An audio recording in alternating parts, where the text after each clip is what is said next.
हे प्रकरणच आहे। हे पोलीस डिपार्टमेंटच्या विरोधात हे प्रकरणच आहे की असा प्रकारे कोणीतरी जाणार पोलीस स्टेशनच्या समोर आणि असा बोंबाबोंब करणार की इम्तियाज जलीलचा हे इम्तियाज जलीलचं ते आणि पोलीस त्यांच्या दबावाखाली।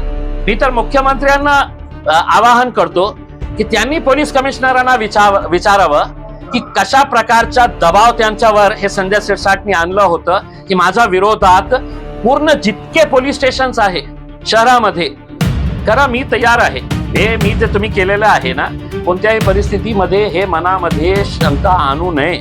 संजय शिरसाट साहेब, आपल्याला विनंती करतो मी, आपण खूप मोठे आहे, खूप मोठ्या ताकदीने आपण बोलतो की तुम्ही काही लोक पाठवणार माझ्या घरी, माझ्या ऑफिसला, रस्त्यात माझा अडकण्याचा प्रयत्न काही हे प्रकरणच आहे।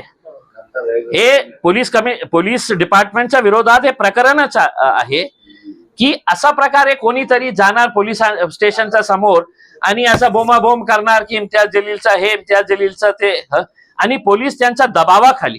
मी तर मुख्यमंत्र्यांना आवाहन करतो की त्यांनी पोलीस कमिशनरांना विचारावं की कशा प्रकारचा दबाव त्यांच्यावर हे संजय शिरसाटनी आणलं होतं की माझ्या विरोधात पूर्ण जितके पोलीस स्टेशन्स आहे शहरामध्ये आणि शहराच्या बाहेरही। त्याच्यानंतर मला सांगण्यात आलेलं आहे की पूर्ण महाराष्ट्रभर ते FIR रजिस्टर करण्यात आहे। आता बहुतेक जे गेलं असेल त्यांना माहित नसेल की बाबा हे जे इम्तियाज जलीलने वाचलं होतं हे आमचंच डॉक्युमेंट आहे, आमच्या सरकारने हे असा घोळ केलेला आहे। आता त्यांच्यावरही FIR करा, मी तयार आहे। हे मी जे तुम्ही केलेलं आहे ना, कोणत्याही परिस्थितीमध्ये हे मनामध्ये शंका आणू नये। संजय शिरसाट साहेब, आपल्याला विनंती करतो मी, आपण खूप मोठे आहे, खूप मोठ्या ताकदीने आपण बोलतो।